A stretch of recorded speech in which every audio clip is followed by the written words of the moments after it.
माँ चली अमेरिका। निधि का नेचर बचपन से ही शर्मिला था। वो ना ज्यादा लोगों से बात करना पसंद करती और ना ही ज्यादा मिलना जुलना। निधि, ये पैसे ले जरा और बाजार से चीनी तो ले आ। नहीं माँ, मैं नहीं जाऊंगी, मुझे शर्म आती है, आप ही चले जाओ ना। अरे पता नहीं क्या करेगी ये लड़की। जीवन में कभी कुछ किया ही नहीं सिवाय पढ़ाई और घर के कामों के। इसकी शादी भी आसपास ही कहीं करवा दो, दूर जाकर इसका गुजारा कैसे होगा। निधि सुनती सबकी, समझती भी, लेकिन चुप करके रह जाती। एक दिन पिता के दोस्त अपने परिवार के साथ निधि के घर खाने पर आते हैं। उनकी बेटी बहुत ही स्मार्ट होती है। निधि बेटा, वीणा के साथ बात करो। देखो, अंकल की बेटी भी आई है उनके साथ। निधि वीणा के साथ वहीं बैठ जाती है। चलो ना अंदर चलते हैं, यहाँ कहाँ बड़े लोगों के बीच बैठे। निधि माँ की तरफ देखती है और अंदर चली जाती है। वैसे मैंने ना अपना चैनल खोला है, तुम सब्सक्राइब करना उसमें। मैं ना ब्यूटी और फैशन की बात करती हूँ। ये देखो। ओह, इतने सारे लोगों के सामने तुम कैसे इतना बोल लेती हो? मुझे तो बहुत शर्म आती है। अरे शर्म कैसी? खैर, सीधी सादी सी निधि। उसकी शादी हो जाती है राकेश से। राकेश एक स्मार्ट लड़का था, उसे घूमना फिरना पसंद था, लेकिन निधि का शर्मिला व्यवहार वो समझ जाता है। अरे निधि, घर से बाहर क्यों नहीं निकलती? लोगों से मिला जुला करो, तभी तो पता चलेगा ना कि दुनिया कैसी है। क्या करना है पता करके? शादी से पहले पापा और अब आप। ठीक है ना, मुझे ज्यादा दुनियादारी में नहीं पड़ना। निधि की जिंदगी ठीक ठाक चल रही थी। उसके 2 लड़के होते हैं, दोनों को वो पढ़ाती लिखाती, उनका ख्याल रखती। निधि, 25 साल हो गए शादी को, दोनों बच्चे सेटल हैं। हम लोगों ने शहर में 2 मकान भी ले लिए। दोनों की शादी खुद का पता ही नहीं चला कैसे उड़ गया। हाँ, ये तो है। मैं खुश हूँ, जिम्मेदारियाँ आती रही, मैं निभाती रही, और क्या चाहिए। देखो, मैंने सोचा है कि अब हम लोग अमेरिका जाकर रहेंगे। यहाँ की जिंदगी तो जी ली, वैसे मुझे वहाँ बहुत अच्छी नौकरी मिल रही है। मैं कैसे चलूंगी? मुझे वहाँ का कुछ नहीं पता। आप तो जानते हैं ना कि मैं घर से बाहर ही कम निकलती हूँ। अरे तो क्या हुआ, वहाँ भी घर में ही रहना है ना, मैं हूँ ना, नौकरी करूँगा। निधि मान जाती है और पति के साथ अमेरिका चली जाती है। माँ, तुम्हारी बहू को बच्चा होने वाला है, तो क्या तुम 2 महीने के लिए यहाँ आ सकती हो?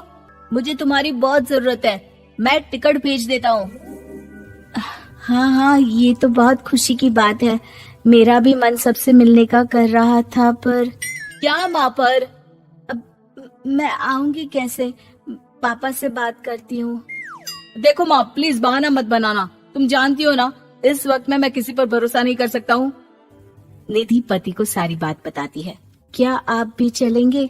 निधि, आने जाने में बड़ा खर्च हो जाएगा, ऊपर से मुझे यहाँ छुट्टी नहीं मिलेगी। बहू पर वक्त ऐसा है कि तुमको तो जाना ही पड़ेगा। मैं अकेले दुकान तक तो नहीं जा पाती, इतनी दूर भारत कैसे जाऊंगी? मुझसे नहीं होगा। लेकिन सबके कहने पर निधि को जाना ही पड़ता है। एयरपोर्ट में घबराई निधि एक मुसाफिर से कहती है, मैं ना भारत जा रही हूँ, दिल्ली जाने वाली फ्लाइट। सब मिलकर निधि की मदद करते हैं और फाइनली निधि भारत पहुंच जाती है, जहां बेटा उन्हें घर ले आता है। वाह माँ जी, यहाँ तो मैं भोपाल तक नहीं जा पाती, आप अमेरिका से आ गई। भाई, चालाकी तो औरतों में होनी ही चाहिए, यहाँ हम बुद्धू के बुद्धू रह गए। निधि इतनी दूर और लंबा सफर करके थक जाती है। वो चुपचाप बैठ जाती है। बैठना नहीं है माँ जी, बच्चा पकड़ना है, ये लीजिए। और हाँ, घर का काम तो मैं करूंगी नहीं, जानती है ना शरीर कच्चा सा है, तो मुन्ने को सुलाकर कुछ बना लीजिएगा। निधि को बहू का व्यवहार बहुत बुरा लगता है। जैसी भी थी, पिता और पति की हमेशा लाडली रही थी निधि। निधि बेटी की तरफ देखती है।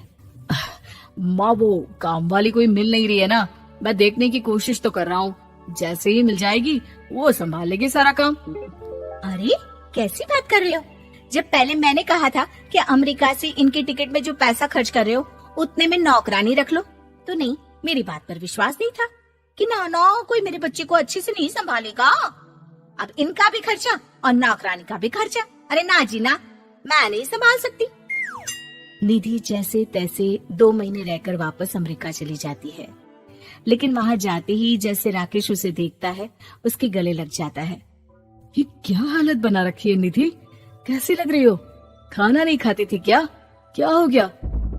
निधि पति से कुछ नहीं कहती, बस रोती ही चली जाती है। मैं नहीं चाहूंगी कभी भी भारत, आप मुझे हमेशा यहीं रखना अपने पास। राकेश बेटे को फोन करता है। तुम्हारी माँ की जो दुर्दशा करके तुमने भेजा है ना, मुझे पता होता तो मैं अपनी बीवी को कभी तुम्हारे पास नहीं भेजता। पापा, आप तो रीना का नेचर जानते हैं ना, वो माँ पर हावी रहती थी। अब मैं तो ऑफिस चला जाता था, वो माँ पर जुल्म करती है और माँ भी इतनी सीधी है कि चुपचाप सहती रही। मुझे माफ कर दीजिए पिताजी। खैर, राकेश कहता भी क्या, प्यार दुलार के साथ अपनी निधि को संभालने में लग जाता है। लेकिन कहते ना, वक्त हमेशा एक सा नहीं रहता। अमेरिका में ही राकेश की मृत्यु हो जाती है और निधि अकेली रह जाती है। बड़ा बेटा कहता है, माँ भारत चलो ना, हम लोग साथ रहेंगे।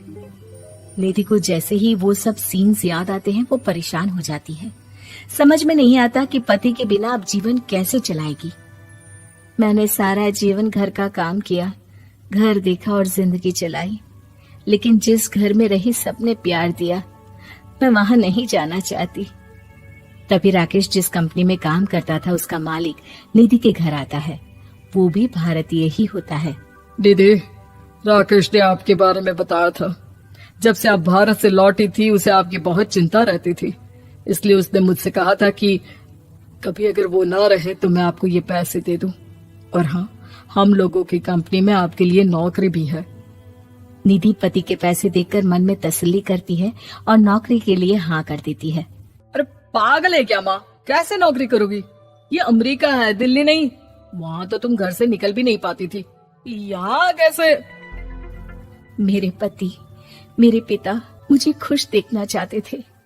वो लोग जब तक थे मुझे किसी चीज के लिए ना फोर्स किया, ना कभी कमी होने दी। पर अब मुझे जीवन जीने के लिए घर से निकलना ही होगा। बेटा, तुम तो अगली फ्लाइट से भारत लौट जाओ, मैं यहीं खुश हूँ।